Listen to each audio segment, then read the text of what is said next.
Hitomo amintsika anie ny fahalalana an-tsagnan'Andriamanitra iray sy Jesu Kristy ilay tiantsika amin'ny fitiavana tsy mety levo. Amen. Saoranay ny anaranao raha io fahalehibe ny famindramponao aminay ary ataonao matratra ny olona rehetra zany mila nitaranaka amin'ny fandimby ko finoa ny fatahonanao indray zay amin'ny tontolo andro ity dia mino teninao zay satria ny teninao dia fanino ny tombotray sy fanazavana ny lamanay dia miteneninao tompo fa mangitahitanao ny fananay amin'ny anaranao Jesosy moka aminay manakriva ny fafenao ny fananao masina. Amen. Ny Isaia 5:5 no anjara mofinainantsika amin'ity 12 Oktobra 2020. Isaia 5:5 amin'ny anaran'i Jesosy. Ianareo rehetra zay mangitahita makanisy amin'ny raha. Ary anao zay tsy manam-bola avy mividia ka homany. Iny avy mividia divay sy ronono nefa tsy am-bola na am-karena. Nahoana anareo mandany vola amin'izay tsy hanina ary vokatra fisasaranareo amin'izay tsy mahavoky. Mino dia mino any ka amin'izay tsara doka ravoravo amatavy ny fananareo. Atokolany ny sofonareo ka makanesa ty amiko. Mino dia volombelona ny fananareo ary anao fanakena manakizay aminareo dia ny famindrampo matoky nampirantenaina any Davida. Ray masonao manamasinanay amin'ny fahamarinana ny teninao amin'ny fahamarinana. Amen. Teny fiantsoana mitefa ho antsika zay manatsofo. Teny fiantsoana ho antsika zay manatsofo. Atolany sofonareo ka makanisa ty amiko. Na tena mihaino an'Andriamanitra tokoa ianao sy mamaly ny antrony dia mila makao aminy. Satria ao aminy dia misy fanekena manakizay.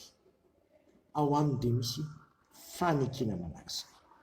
Zava-dehibe zany anaovan'Andriamanitra fanekena manakizay zany.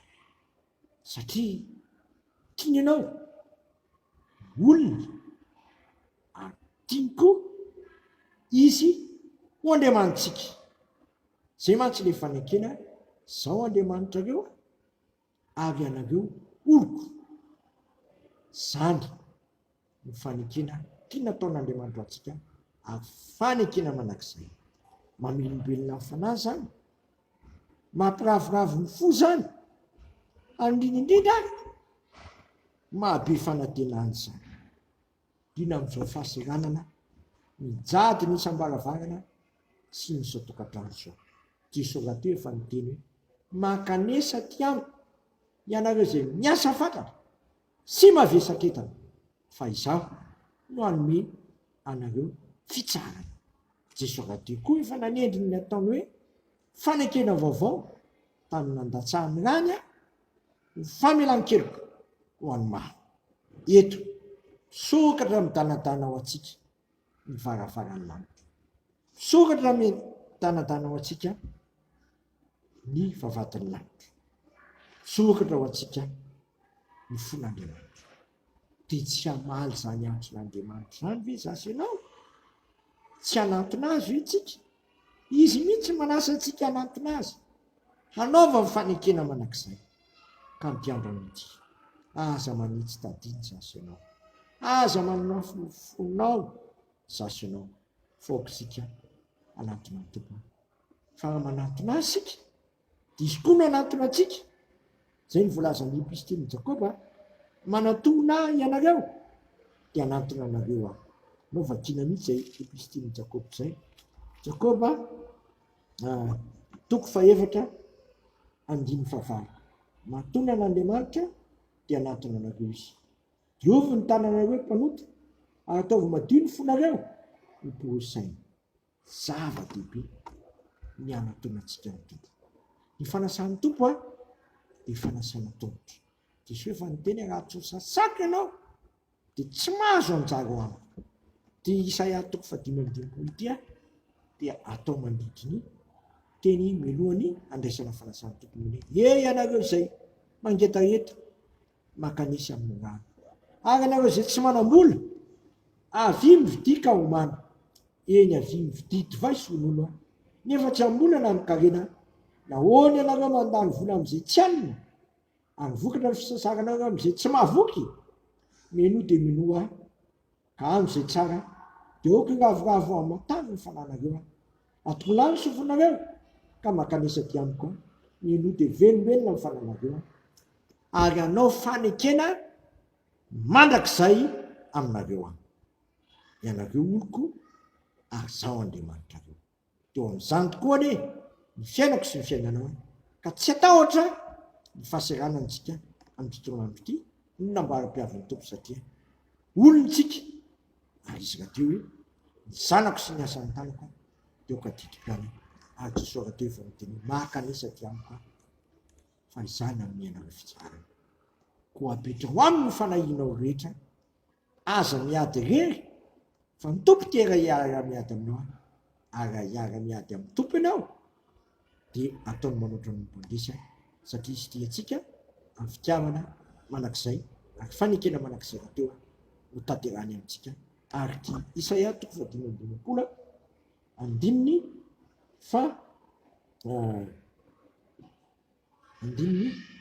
fa telo tapany fa efatra ty famindrapo matokona ampoteny Davida de le fanekena manakizay zay aminareo dontsika tokoa ny zany ambara-piavin'i Kristy eny amin'ny ranon'anitra amen.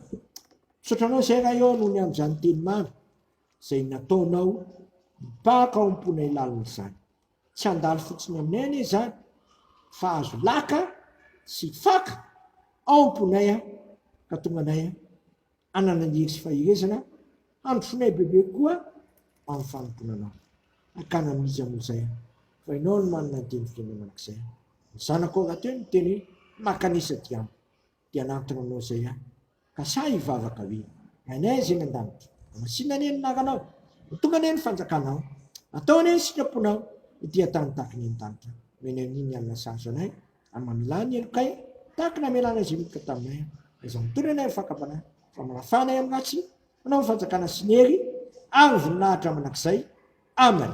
Tanterahany tompo ane zao tsodrano mitanareo izy ka miaro anareo mampamirapiratra ny tavinareo izy ka mamindra fo aminareo manandratra ny tavinareo izy ka manome anareo fiadanana ny Jehova tompony maro any iaro anareo tsy hampandresy anareo na mivoaka anareo na miditra hotahiny ianao na mivoaka hotahiny ianao na miditra hatramin'ny anio sy ankehitiny ary mandrakizay voninahitra ane ho an'Andriamanitra vegana amin'ny anaran'ny Ray, Zanaka ary ny fanahy masina amen.